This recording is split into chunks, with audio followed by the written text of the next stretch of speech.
Hello, guys. How are you today? Um, I hope you had a great weekend, especially if you celebrated. I guess it would be more special for you and your families. So this is another video, and I'm gonna start by using by uh, going over the feedback. We have two chapters for today, as always, and a couple of small announcements, and that's pretty much it. Okay, so I have my notes right here. We had LO 16 and LO 17, and LO 16 was at 86%, and LO 17 was at 85%. Now, I'm starting to notice again that some people are going back to that pattern of I'll submit it in 3 minutes. And we're going to talk about correlation today. There is some correlation there, pretty strong negative, I would say. So it looks like you need more time, okay? Especially because this is not our first week, okay? So you have to submit something by Sunday. Just don't please be proactive and don't leave those things for last minute. All right, for you and I together. So I want you to enjoy this class. I want you to have a great experience, but you have to meet me halfway. Okay. All right. One question, one item that I want to address for LO 17, the drawback of electronic recording of data. The answer for that is on page 314. Okay, if you go there, because most of you didn't get this item, if you go there, you'll find the answer. Pretty easy, I think. And if you go to that page, you'll find it very easily. Now, because this week and next week we have advising, I'm not going to hold office hours tomorrow. However, if you need me, we can set up an appointment at any time, which I've done for several of you, and I have no problem as long as you give me a couple of options. It's pretty hectic right now, and I will be okay. But we have Greater New York coming next week, and we have people who are representing us, which is great, and a ton of other things going on. So if you want a meeting, I'll make sure we're going to have a personal meeting, okay? So advising, no office hours this week. And also one thing I wanted to say is that we have our fourth synchronous meeting for April 21st, Wednesday.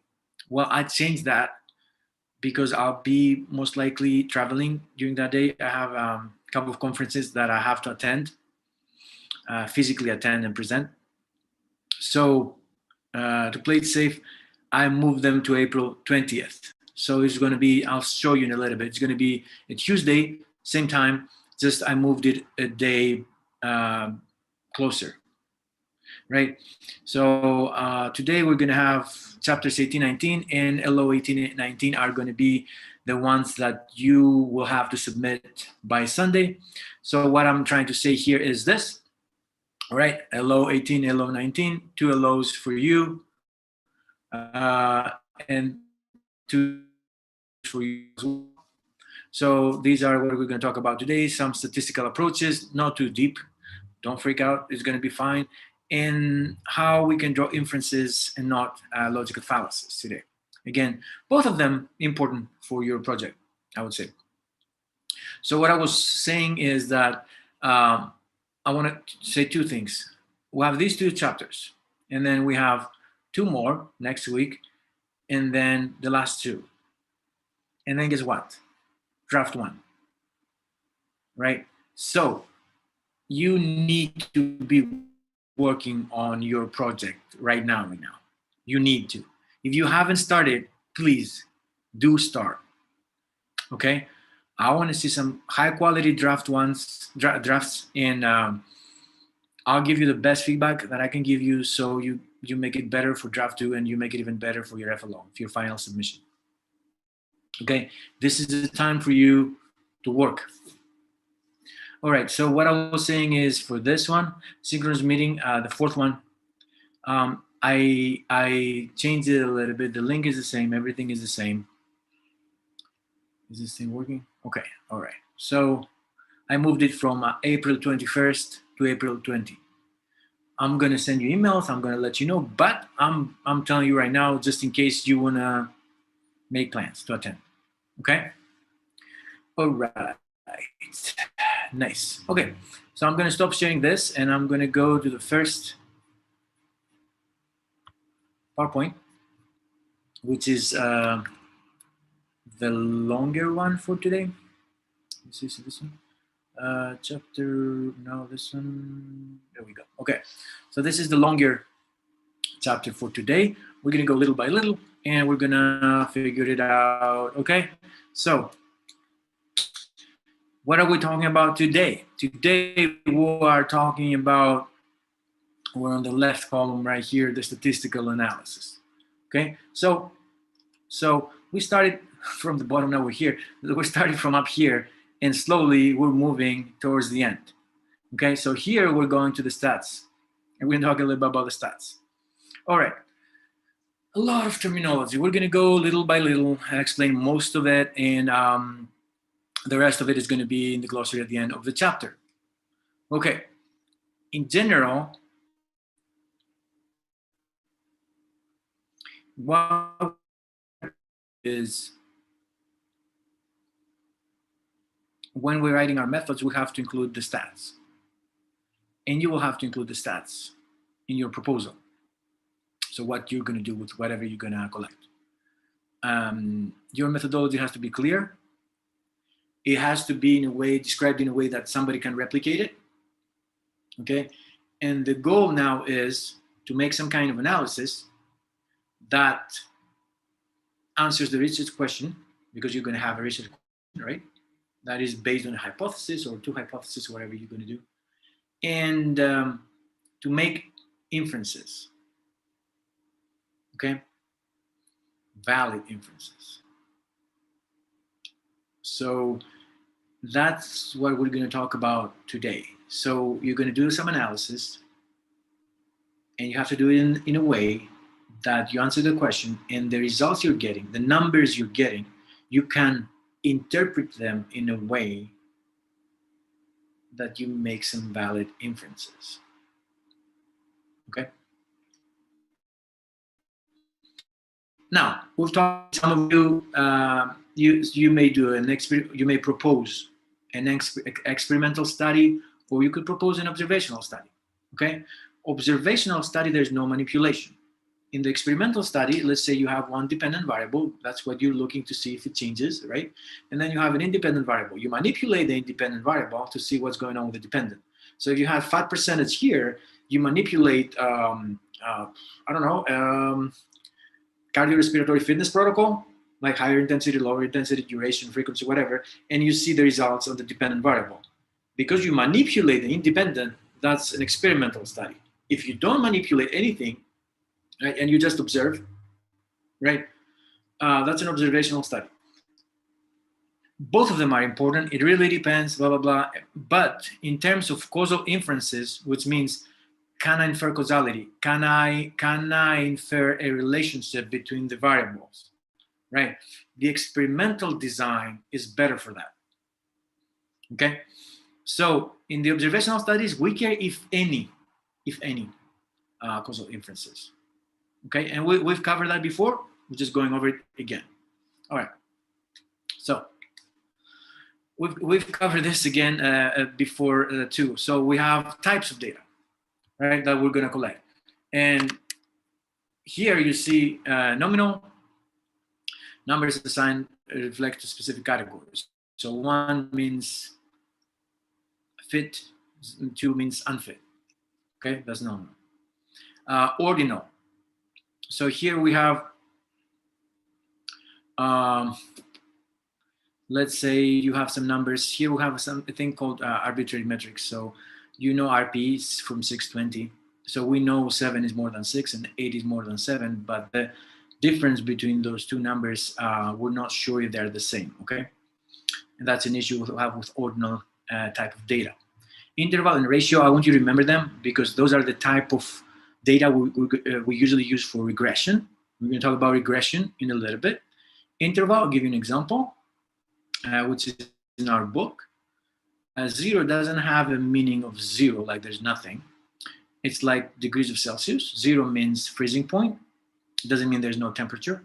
And also it doesn't mean that the 20 to 40, like if there's 20 degrees, it's 40 degrees is double hot than 20. It doesn't work like that.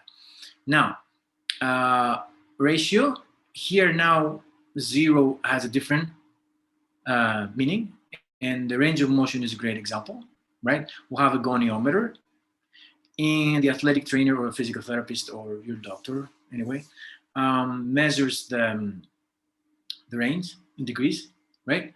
So 5 is half of 10, and 0 means 0. Okay, there's no degrees. All right, so I hope we understand that. We're moving forward. All right, one thing that we're really interested in is where are those scores located, right? And how in how many times, I mean. So that's the frequency. And that's really important for us. And a lot of times you see it in the papers you are reading. If we have a normal distribution, we say that the distribution is symmetrical, as you can see, and the mean, the median, and the mode, which are not the same in general, are the same value. In general, I said in general too many times, we hypothesize, by getting a higher distribution, so we add more and more and more scores, the frequency will become normal. Okay. Here we go. All right. What's the central tendency? Central tendency, we're trying to figure out where do the scores cluster, right? A lot of times we'll say 40 participants, blah, blah, blah, mean age, boom. And then usually standard deviation, we're going to talk about in a second. So we want to know where the vast majority of scores are clustering, okay? Now, we usually use the mean. Mean is not the same as mode, is not the same as median, all right? Even for your, and I'm going to show you in a little bit, for your GPA or your score in this class, right? For your LOs, for example, I'm going to add them all up and then divide that number by the number of LOs. That will be your mean score, right? So it depends on what you're looking for. More frequently, we are looking for the mean. Variability. Now we want to know, as you can see, how the scores are spread out, right? And we have two things, the variance and the standard deviation. So we want to know how, you'll see usually how far are from the mean. You'll see it. So this is the mean. And take it again as an example, your LOs. Sigma is the total, right? So I'm taking all the scores of your LOs, sigma, like I'm putting 15 plus 20, 18, 22, whatever. And then let's say you have 17 LOs. I take that number and divide it by the n equals 17, and I get that X with a bar, right? That's the mean score. That's your score. Now I take that, and as you can see, and I put on the numerator, right? And I have, this is the variance, right? And as you can see in the parentheses, we have X minus the mean X, the mean score. So from each score, I'm taking your LO score, right? And I subtract the mean. The closer they are, the smaller the numerator, right? The smaller numerator, the smaller the variance. So they're less spread out. That's what we can see from this. A lot of times we don't use a variance, we use a standard deviation, which is the square root of the variance, right? So, and that gives us, again, how much they're spread out. Most of the time, um, in a lot of cases in the field of exercise, you'll see that we would like them to not be too spread out, okay? All right, inferential statistics. You have something about a sample, and from that, you make inferences about the population. Why? Because you can't get the whole population. Why? Because there are too many and you don't have the resources or the time or for whatever reason. So you take a hopefully representative sample and you can make an inference from the sample to the population, right? Now, it's not going to be exactly the same as if you had recruited the whole population. So there is some error, sampling error. And we can figure out that error. There are simulations and there are statistics behind it. And we can figure out that error. And of course, that standard error, we want it to be as low as possible. Because if it is really low, then we can make a case that our sample is really close to the population, right? We're just going for full circle now. We're talking about the same thing. All right, now, we usually create hypotheses. We have the null hypothesis, the HO, and we have the alternate hypothesis. As you can see on the left side, there's no relationship between independent variable and dependent variable. So we say that our null hypothesis is that there's no correlation, for example,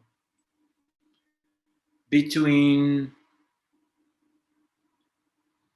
temperature and ice cream consumption, right? And our alternate will be exactly the rest of it, which is there's just going to be a relationship. So if you put them together, they cover the whole thing. There's nothing left. So they're very different, mutually exclusive. If you put them together, they cover all possible scenarios. So we have two things, no relationship or relationship. That's it.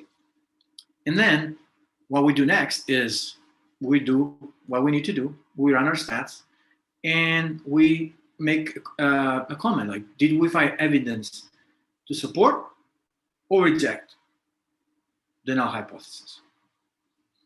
All right. Now, in doing so, we may be wrong, or there is a chance we may be wrong. So there's a type 1 error. I hope you've heard of these things before, or a type 2 error.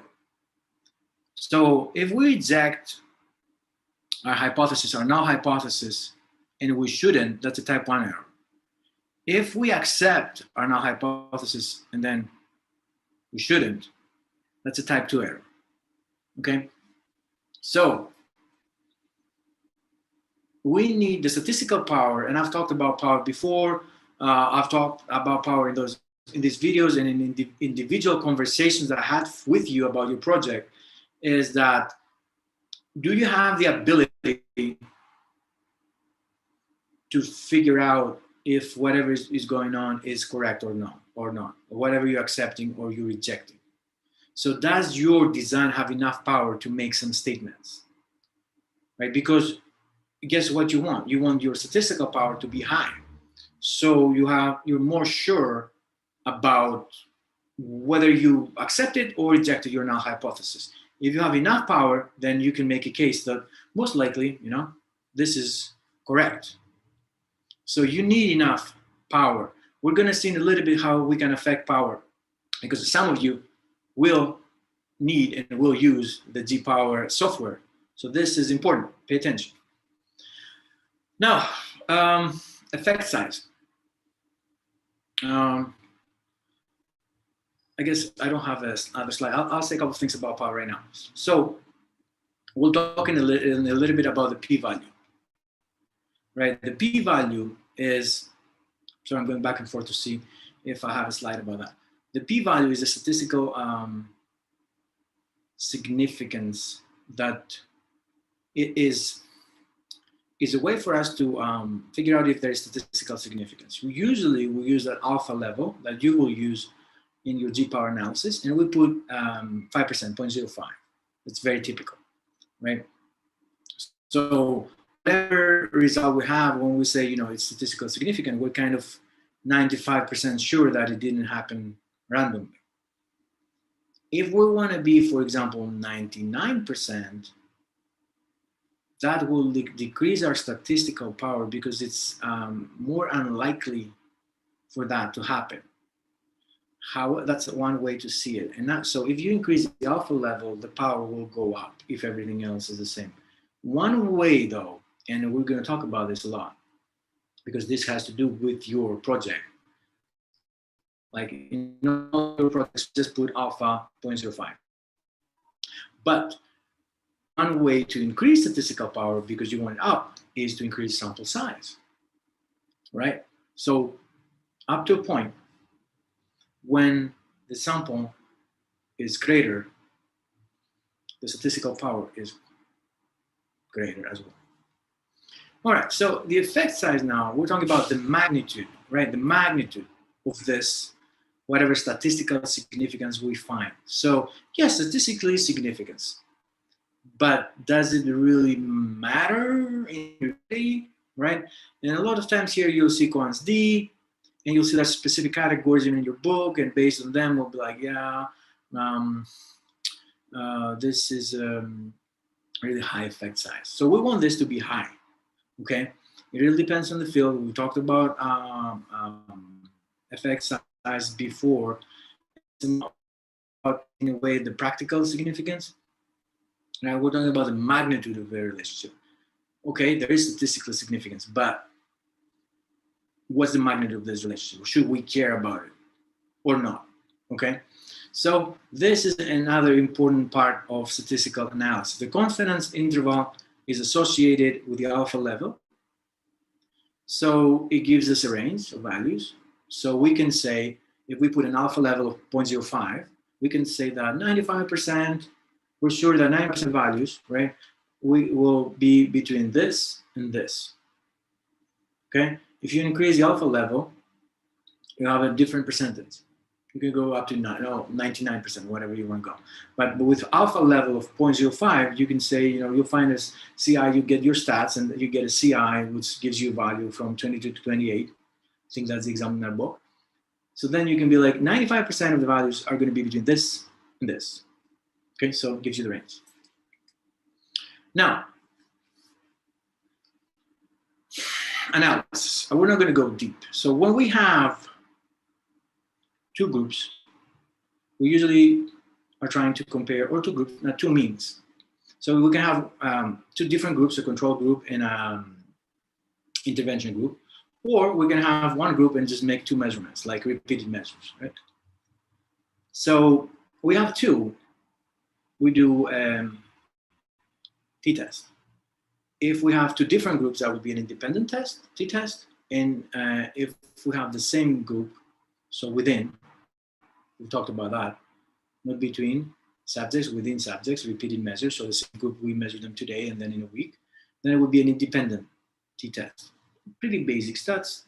Up to that, you should know, and that's it for this class. Now, about three or more, we're doing ANOVA. And ANOVA gives us, again, it's a way to do the same thing, but with three or more means, in a way, okay? So here you can see there's is a special case of a t-test. Take it this way, and it's for three or more. That's it.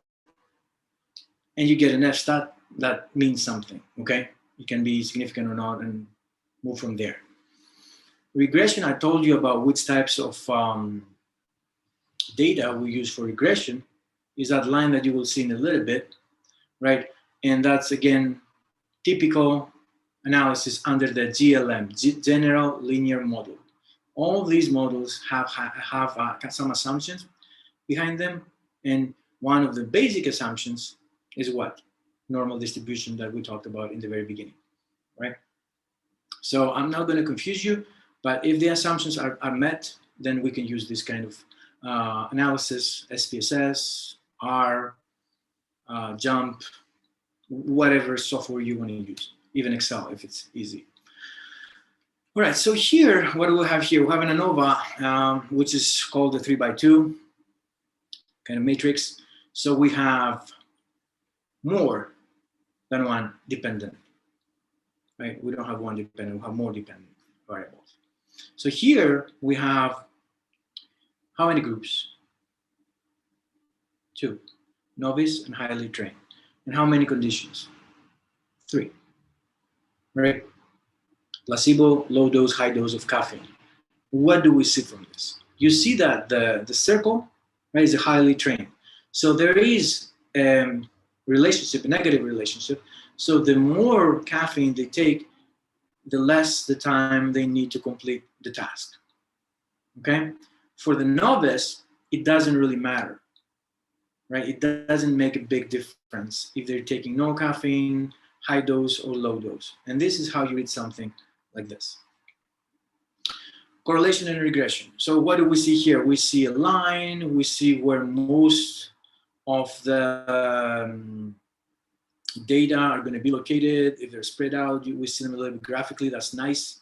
So instead, except for numbers, graphs are really important as well to check things, right? What do we see here? We see that the higher your 1RM in leg extension, the higher your 1RM in bench press. So is that a positive or negative correlation? The classic correlation that you see in the book is the so-called Pearson correlation, right? And it can go from -1 to 1. 0 means no correlation. So there's no relationship between the two variables that you were looking at. -1 is like perfectly negative and 1 is perfectly positive. Here, 1 is going up and the other one is going up, right? Which means what? We have a positive relation. If they move the same direction, both going up or both going down, that's a positive. If the line was the other way, so the more you lift for leg extension, the less for leg press. So I don't know if you can see it would go like this. I don't know if you see the cursor. That would be a negative correlation. That's it. And that's, I want you to read the chapter and see what's going on. And if you have any questions, if you do, let me know. All right, so let me see. Let me find the second chapter somewhere. All right, shorter chapter, again, important. So let's see what's going on here. All right, so inferences and fallacies.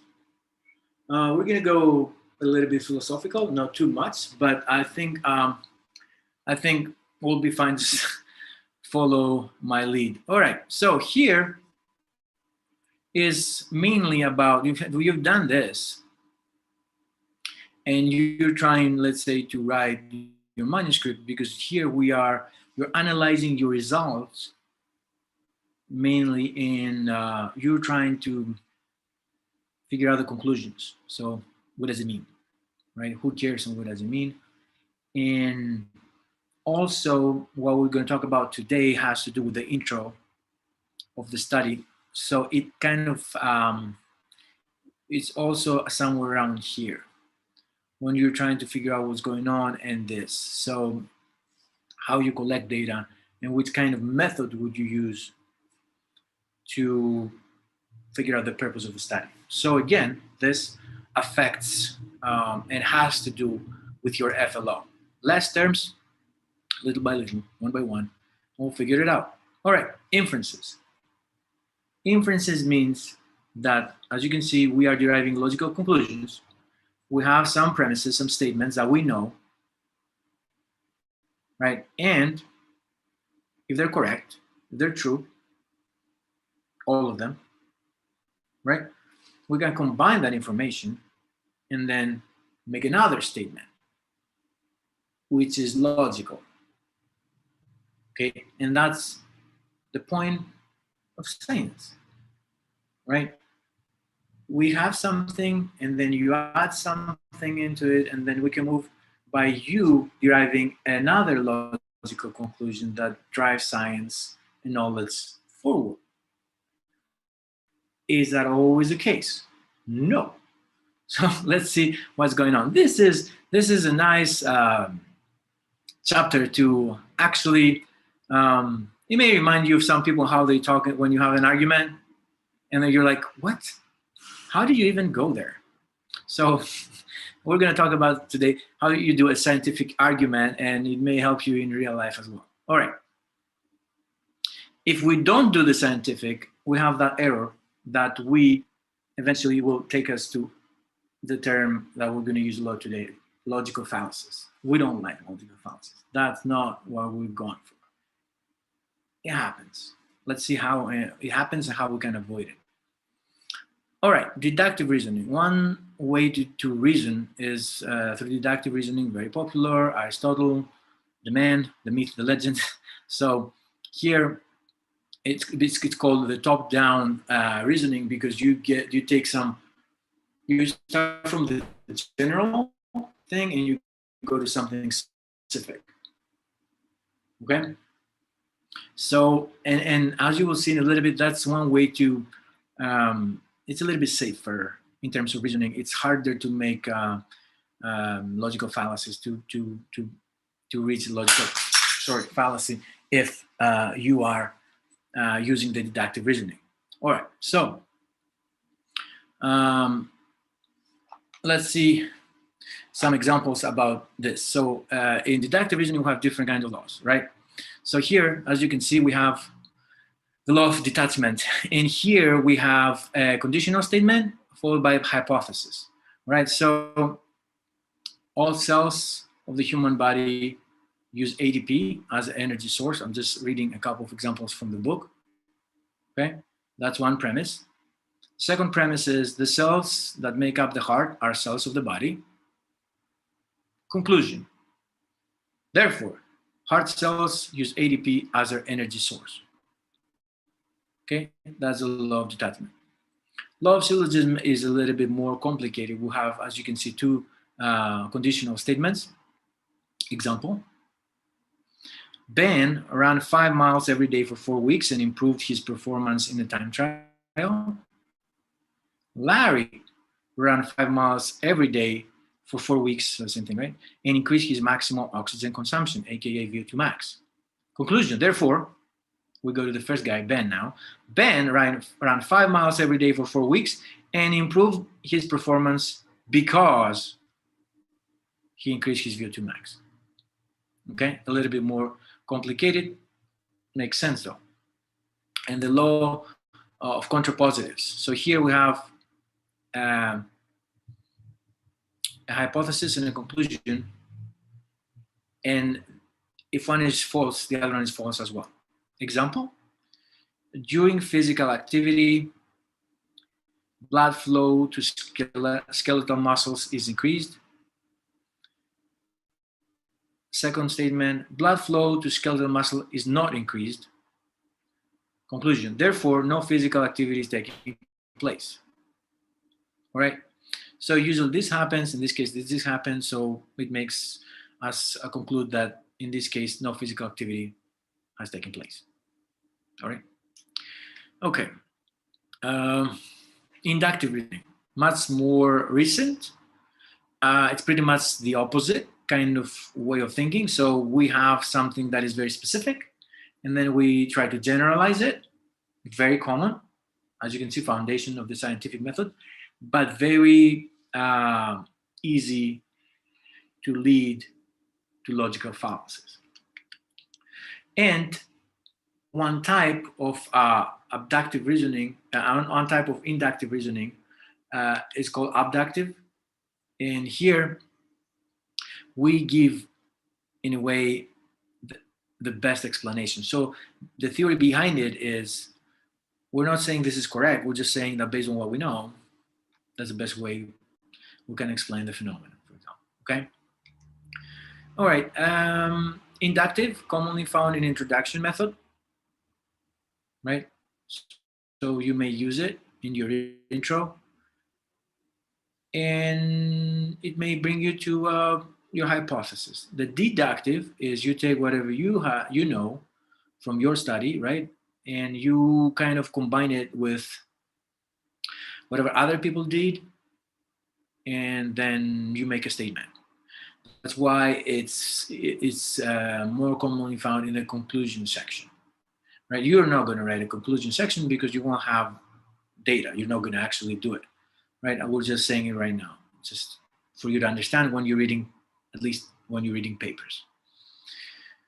Now, in our book, there's a huge example about VO2 max and theories to explain what's the limiting factor, right? So in our example, you will see that sometimes we can see the same phenomenon and try to explain the same phenomenon from different perspectives.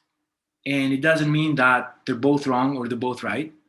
It just means that, in a way, at least partially, they can be true, and that's fine. They can coexist. Okay? So read the example in the book, and you'll see that a lot of times we're seeking the truth, right? As scientists, we're trying to find explanations and answer questions. Okay? But it's not that easy. Things may get complicated. And when you read the example, you'll see what I mean. So, are inferences infallible? No. No. They are supported by the available data at the time, right? And that's the best we can do. We do the best we can do with what we know right now, and then in 10 years, we'll do something hopefully better with what we know at that point of time, right? So we need them. We know they're not perfect. We know we can't have perfect inferences, but we are seeking the best inferences we can draw based on what we know. And I hope that makes sense. All right, logical fallacies. They are errors in known information and reasoning. So we do know some information, we have the reasoning that we just talked about, but we still make some mistakes, errors, right? And those errors lead us here. So they usually categorized in two main categories, the formal, as you can see, and the informal. I'll start with formal because it's way more rare, and I've already kind of covered it. If you use the deductive reasoning, it's harder to end up in logical fallacies. But in our in scientific method and the way we are doing science, we're mainly using the inductive method. So we're going to talk about that because not only we use more, but also produces the most logical fallacies. So first of all, we have the relevance. Here, premises are irrelevant to the conclusion. And for example, you can say, Andrea said, there are 4 moons around Earth, so there are 4 moons around the Earth, right? So you believe somebody who may be the authority, who may not be the authority, but if I'm not the authority, I'm not in astronomy, obviously, right? You will end up in this kind of logical fallacy, which is called relevance, all right? So an example of relevance is the appeal to authority.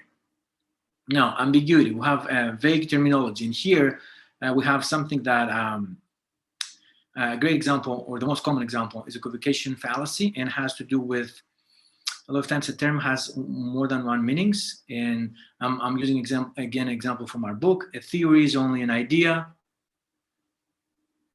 Evolution is a theory.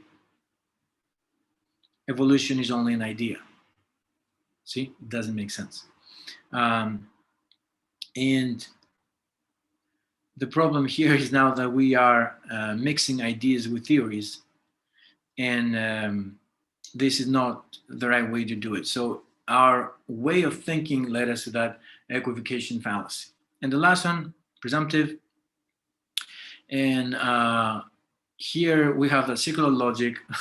We're kind of answering the question with a question, and it just we go full circle for no reason because we're not actually doing anything. Example from our book: can an individual achieve any level of VO2 max strictly through proper endurance exercise training? Conclusion: as long as an individual goes through endurance exercise training, attaining any level of VO2 max is possible. You see what happened here. So we came to an inference, to a conclusion that's not really saying anything other than kind of repeating our question. All right. how can we make better inferences? What are we doing here? Let's go back to the basics. What are we doing here? All right. Why are we trying to develop a scientific argument? Why? Because we are trying to apply reason, right? And you have to remember that. You have to try to apply reason. And we saw different ways of doing it, but even in published papers, we will see mistakes, right? In order to make better inferences, you have to have a very good theoretical base of what we know. You have to collect, for example, to use the right instruments to collect the data that you need to answer your research question, analyze the data the proper way, and then combine what you found with what was already known in order to make a statement. Do not make bold statements. Do not make bold statements. If you make a bold statement, most likely you are not, your conclusion may not be correct. So everything has to be airtight. Do not expand. Do not use irrelevant information. Do not use irrelevant results. Stick to the research question. Find the data that may answer the research question, analyze them the right way, and then try to interpret them the right way. Okay? So that's why the lit review and the research question is very important until you move to the next step, which is to find the right way to do the research, the methodology, which is again, takes you to how you're going to analyze whatever you collected and then how you're going to interpret. Okay, so there are some steps. If you mess it up somewhere, then your conclusion cannot be valid. Your inferences are not valid. Okay. And how can you, again, reduce logical fallacies? Oh, question your paper, give it to somebody else. Try to find where it's not airtight.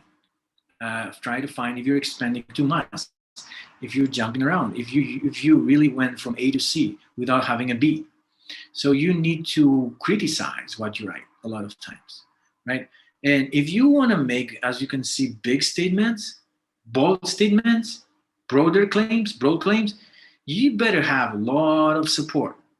You have to have a lot of support, okay? All right, and that's about it for today. I'm going to stop sharing. Thank you, guys. It's been a pleasure.